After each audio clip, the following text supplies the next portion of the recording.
मेरे सभी पूर्वजों को मेरा सादर। ओम श्री गणेश देवताय नमः। ओम श्री कुल देवताय नमः। ओम श्री गुरु देवताय नमः। ओम सर्वश्री इष्ट देवताय नमः। शिव शरण दोस्तों, मैं हूँ कड़ापा। आपके सामने फिर से हाजिर हूँ। मेरे धर्म कर्म चैनल में आपका स्वागत है दोस्तों। दोस्तों, आप सभी को, सभी दर्शकों को आज से शुरू होने वाली दिवाली की हार्दिक शुभेच्छाएं दोस्तों। यह दिवाली आप सभी के लिए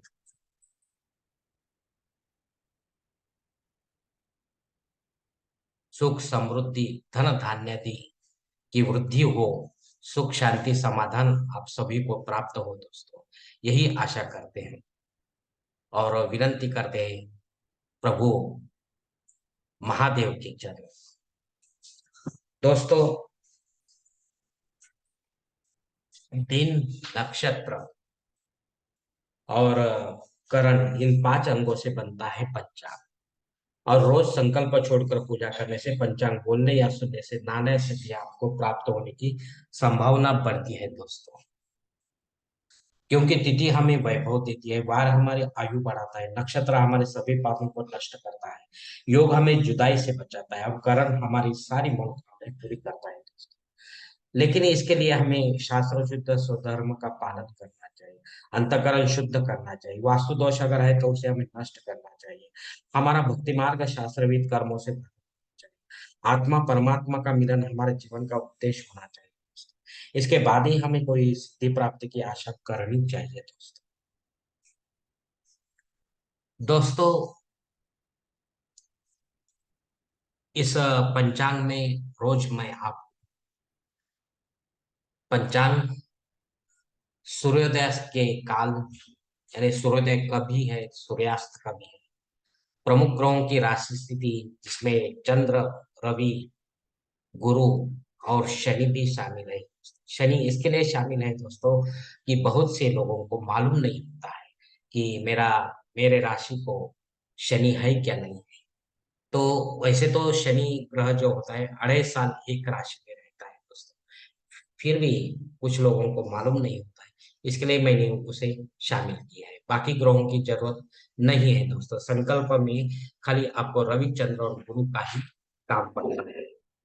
नित्य देव पूजा का संकल्प आप छोड़ेंगे तो ही ये इस पंचांग का आपको बहुत सा उपयोग हो सकता है दोस्तों। अन्यथा उपयोग वैसा ज्यादा नहीं हो सकता है। क्योंकि जो धार्मिक विधि होते हैं, मुहूर्त, उनके मुहूर्त, तो विधि हमारे घर में कितने होते हैं, रोज थोड़ी हम विधि करते हैं, या महीने में 2-4 महीने में, कभी तो साल भर में होता है कोई विधि। तो इसके लिए वो जो मुहूर्त है वो आपको इस पंचांग में मिलते हैं दोस्तों। और आपको कोई चिटिंग ना करे बाहर, इसके लिए मैंने आपको ये मुहूर्त निकाल के दिए हैं दोस्तों। यानी कि तारीख आपको फिक्स करनी है, उस तारीख को लेकर आपको पंडित के पास जाना है और आपके जन्म कुंडली के अनुसार वो मुहूर्त जमता है या नहीं जमता है देखना है। पंचांग शुद्धि तो रोज की आपको जरूरत है, रोज इस पंचांग से आप जान सकते हैं, दिन विशेष भी जान सकते हैं कि उस दिन क्या है, कौन सी पूजा अर्चा करनी है, अग्निकाल है कि नहीं है। तो नया कोई यज्ञ या करना चाहते हो तो वो भी कर सकते हो। उसके लिए अग्निकाल है कि नहीं देखना होता है, राहु काल, क्योंकि अपना जो इम्पोर्टेंट काम है वो उस काल में ना आए, यही हमारा, हमें दक्ष रहना है दोस्तों। तो ही ये राहु काल से हम बच सकते हैं, क्योंकि ये सभी के लिए अच्छा नहीं होता है, कुछ लोगों के लिए अच्छा होता है लेकिन कुछ लोगों के नहीं होता है। तो कुंडली के अनुसार ये राहु केतु जो होते हैं वो फेवर फेवर में होते हैं दोस्तों। दोस्तों, अब आपको पंचांगल का सुनाने जा रहा हूँ, इसका उपयोग आप किसी भी धार्मिक कर्मकांड में आराम से कर सकते हैं दोस्तों। दोस्तों, आज जो है तारीख 9 नवंबर 2023, शालियान शक 1945, संवत्सर शोभन, अयन दक्षिण ऋतु शरद, मास अश्विन, पक्ष कृष्ण, तिथि दोस्तों आज की एकादशी तिथि है। सुबह 10:42 के बाद द्वादशी तिथि शुरू होगी। वार गुरुवार है दोस्तों आज का। नक्षत्र दोस्तों उत्तरा फाल्गुनी नक्षत्र है। रात 9:57 के बाद हस्त नक्षत्र शुरू होगा। योग दोस्तों वैद्युति योग है। शाम 4:48 के बाद विश्वकर्म योग शुरू होगा। पालव करण जो है आज का पालव करण है दोस्तों, दस सुबह 10:42 के बाद कौलव करण शुरू होगा और रात 11:43 के बाद तैतिक करण शुरू होगा दोस्तों। दोस्तों प्रमुख ग्रहों की राशि स्थिति सुबह 5:30 कुछ इस तरह होगी। सूरज जो है तुला राशि में होगा, चांद कन्या राशि में, गुरु मेष राशि में और शनिदेव अपने कुंभ राशि में होंगे दोस्तों। बंबई क्षेत्र में सूरज का आगमन और निगमन कुछ इस तरह होगा। आगमन जो है सुबह 6:44 पर होगा और निगमन जो है शाम 6:01 पर होगा दोस्तों। दोस्तों इस पंचांग के आधार पर आज के नित्य देव पूजा का संकल्प हम छोड़ने जा रहे हैं। इसके लिए अब आप अपने दाहिने हाथ के हथेली पर थोड़ा सा जल, थोड़े अक्षत, एक फूल या फूल की पंखुड़ी दिए दोस्तों और यह संकल्प बोलना शुरू कर दें। हर ओम शिव शिव शंभो प्रवर्तमानस्य ब्रह्मणोदिति परादिश्वेत वराह कल्पे वैवस्वत मनवंतरे कलियुगे प्रथम पादे जम्बूद्वीप भारतवर्ष भरत कटे मेरो दक्षिण दिग्भाग के महाराष्ट्र देश व्यापारिक चंद्रमने शालिवान 1945 प्रभाते षष्ठे संवत्सरों में शोभन नाम संवत्सरे दक्षिण आईने शरद ऋतु अश्विन मासे कृष्ण पक्ष गुरुवार वासरे उत्तरा फाल्गुनी नक्षत्रे वैदुर्ति योगे पालव करने एकादशी शुभ तो वीर गोत्र में उत्पन्न कड़ापा मोह पात दुरुत्यक्ष द्वारा श्री पार्वती पति परमेश्वर विद्यार्थ से इष्टलिंग पूजा करिश एवं नित्य देव पूजा करिश। दोस्तों ये संकल्प यहीं पर खत्म हो चुका है। अब आप आपके दाहिने हाथ के हथेली पर जो संकल्प का पानी वो सामने वाले थाली में छोड़ दो दोस्तों। दोस्तों इस संकल्प की काल मर्यादा जो है सुबह 10:44 क्षमा करें, 10:42 तक है। इस काल में अगर आप इस काल तक आप इस संकल्प का उपयोग कर सकते हैं। लेकिन इस समय के बाद अगर आपको कोई संकल्प छोड़ना है किसी धार्मिक विधि के लिए तो आपको नया संकल्प तैयार करना होगा। इसके लिए आपको जरूरत है बदले हुए पंचांग की जो ऊपर दिया गया है वो आप देखकर संकल्प बना लें। दोस्तों अब मुहूर्त विभाग में इसमें सबसे पहले आपको सगाई के लिए मुहूर्त दिया गया है तारीख 9, गोद भराई के लिए कोई मुहूर्त नहीं है, नामकरण करने के लिए तारीख 9 मुहूर्त दिया गया है, मुंडन करने के लिए कोई मुहूर्त नहीं, गृह प्रवेश करने के लिए मुहूर्त दिया गया है तारीख 10। मुहूर्त के दूसरे दूसरे भाग में देखेंगे दोस्तों, जनेऊ संस्कार के लिए माघ मास में मुहूर्त है, शादी ब्याह वास्तु शांति भूमि पूजन तथा पायाभरण इन सभी के लिए दोस्तों कार्तिक मास में मुहूर्त मिलेंगे, अश्विन मास में नहीं। देवमूर्ति की प्राण प्रतिष्ठा अगर आप करना चाहते हो तो मुहूर्त है इसके लिए तारीख 10। लेकिन आप इसमें केवल भगवान विष्णु या उनके अवतारों की या देवी माताओं की प्राण प्रतिष्ठा कर सकते हैं पंडित के माध्यम से घर पर या मंदिर में दोस्तों देवकाल में विधिवत रूप से कर सकते हैं। और प्राण प्रतिष्ठा होने के बाद आपका कर्तव्य बनता है दोस्तों कि दूसरे दिन से उस पर आपको अभिषेक लेना होता है। जो शास्त्रमान्य मूर्ति जो आपकी अगर है तो ही आप प्राण प्रतिष्ठा करें, अन्यथा ना करें। और प्राण प्रतिष्ठा के बाद आपको अभिषेक डेली करना है। भाषा का कोई बंधन नहीं दोस्तों, आप कोई भी भाषा में ये भगवान विष्णु के लिए दोस्तों उनके अवतारों के लिए आपको श्री पुरुष सूक्त का अभिषेक लेना है और देवी माताओं के लिए आपको श्री सूक्त का अभिषेक लेना है दोस्तों, ये ख्याल रखिए दोस्तों। वरना जो मूर्ति आप प्राण प्रतिष्ठा करवाएंगे वो एक दिन खंडित हो जाएगी दोस्तों, आप अगर अभिषेक उसके ऊपर नहीं करेंगे और खंडित मूर्ति आपके हम सबको आशीर्वाद देने के लायक नहीं है। दोस्तों ऊपर दिए गए कुछ मुहूर्त में समय की पाबंदी हो सकती है, किसी जानकार से जानकर ही आप अपने लिए कोई मुख्य और योग्य मुहूर्त का चयन अपने जन्म कुंडली के अनुसार करें। अपने फायदे के लिए पंडित के माध्यम से जबरन कोई नया मुहूर्त इन मुहूर्तों के अलावा निर्माण ना करें या गौण या आपातकाल के मुहूर्तों का भी चयन करें, तभी आप सही मुहूर्त का आनंद उठा पाओगे दोस्तों।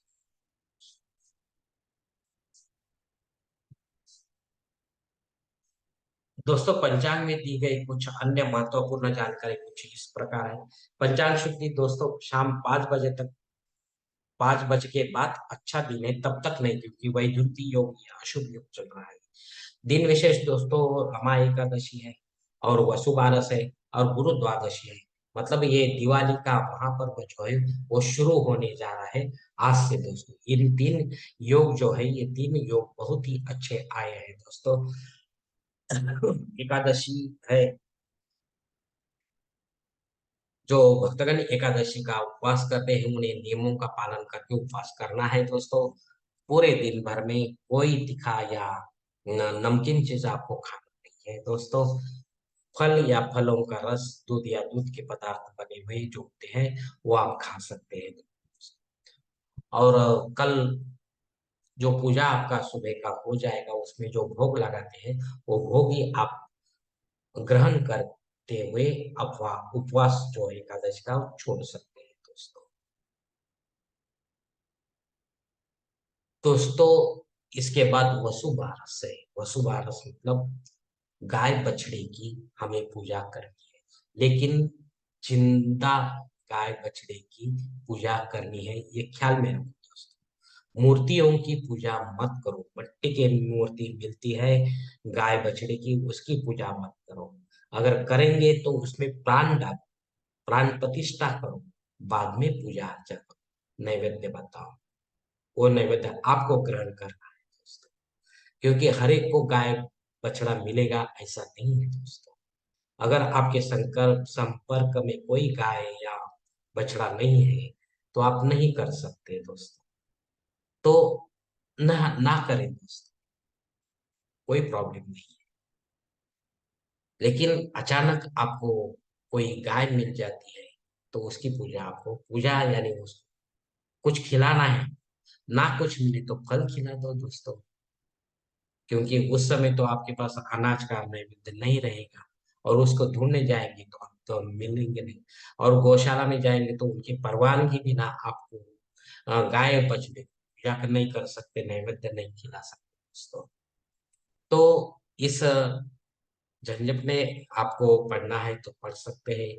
आसानी से आपको गाय बछड़ा मिलेगा तो करो, वरना केवल गाय की पूजा करो। और जो मेरे माता भगिनी जो है हर दिन अगर गाय की पूजा करते हैं तो उनके लिए यह कोई विशेष बात नहीं है, क्योंकि लेकिन विशेष दिन है, मुहूर्त है, इसके लिए उनको ये करना है। और अगर करेंगे तो जो मिलने वाला जो पुण्य है वो ज्यादा गुना होगा, 10 गुना, 20 गुना, 50 गुना होगा। क्योंकि डेली की जो पूजा होती है उससे ये विशेष गुण ज्यादा महत्वपूर्ण होता है इसके लिए दोस्तों। और गुरु द्वादशी है। गुरु द्वादशी मतलब इस पर्व की शुरुआत, कोई भी काम हम करते हैं तो गुरु ब्रह्मा गुरु विष्णु देव महेश्वरा बोल के ही करते हैं दोस्तों। तो इसके लिए गुरु की परमिशन लेकर, गुरु की सेवा, गुरु की पाद्य पूजा करके हमको ये पर्व शुरू करना है दोस्तों। लेकिन गुरु कौन सा? जो देहधारी गुरु, दीक्षा गुरु है, मंत्र दीक्षा गुरु है, जो हमारे समाज का है, स्वधर्म का है, उसका उसको ही ये मान्यता है दोस्तों। उनकी पूजा करो, पाद्य पूजा करो, उनका आशीर्वाद लो, पर्व शुरू करो दोस्तों। घर आके आप बत्ती जला सकते हो, दिया जला सकते हो, जो जो भी है दिवाली का जैसे कहा गया है वैसे आप कर सकते हो। लेकिन ये देहधारी गुरु की सेवा है दोस्तों, उनके आशीर्वाद के बिना आपका दिवाली पर्व ज्यादा अच्छा नहीं जा सकता, क्योंकि उनकी परमिशन चाहिए। जो भी हम धार्मिक कृत्य करते हैं तो हमारे गुरु को पूछकर हम करते हैं, करना चाहिए दोस्तों। और जिसने गुरु किया ही नहीं है तो उसको कोई ये सवाल आता नहीं उसके सामने।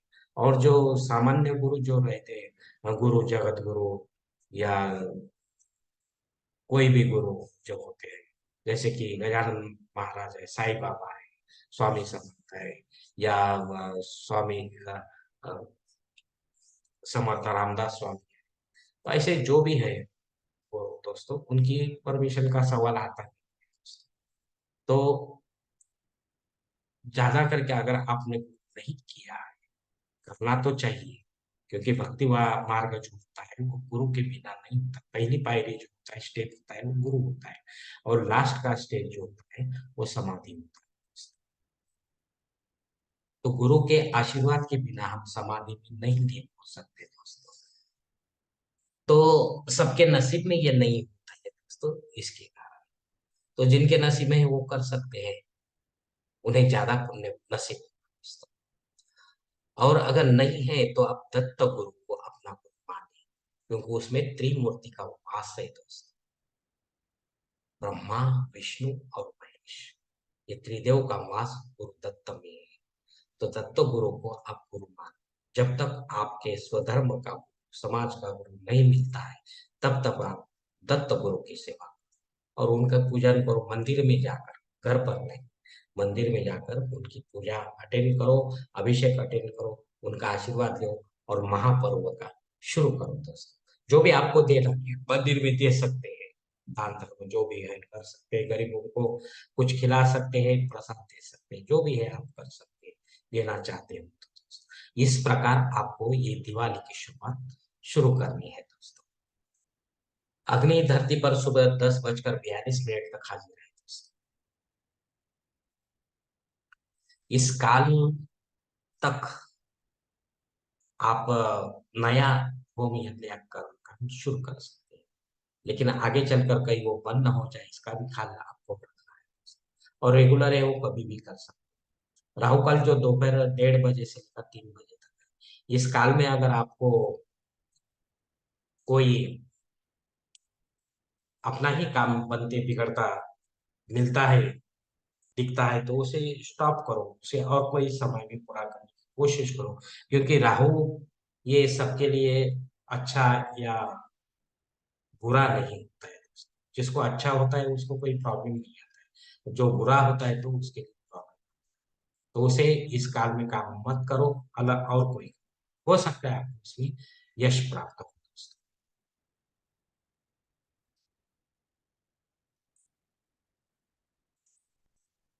दोस्तों, संकल्प के साथ की गई जो पूजा होती है वो 100% और जल्द फलदायी, भगवान तक पहुंचती है, संबंधित भगवान तक।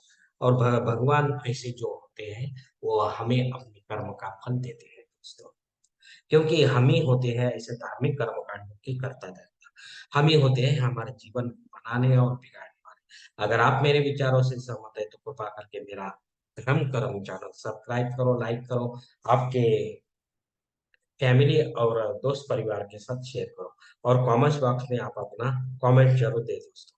दोस्तों, मेरा अगला वीडियो आप तक पहुंचने के लिए बेल बटन को अवश्य दबाएं। धन्यवाद दोस्तों, हमारी अगली मुलाकात होने तक आप खुश रहे, आनंदी रहे और प्रसन्न रहे। हरि ओम शिव शंभु।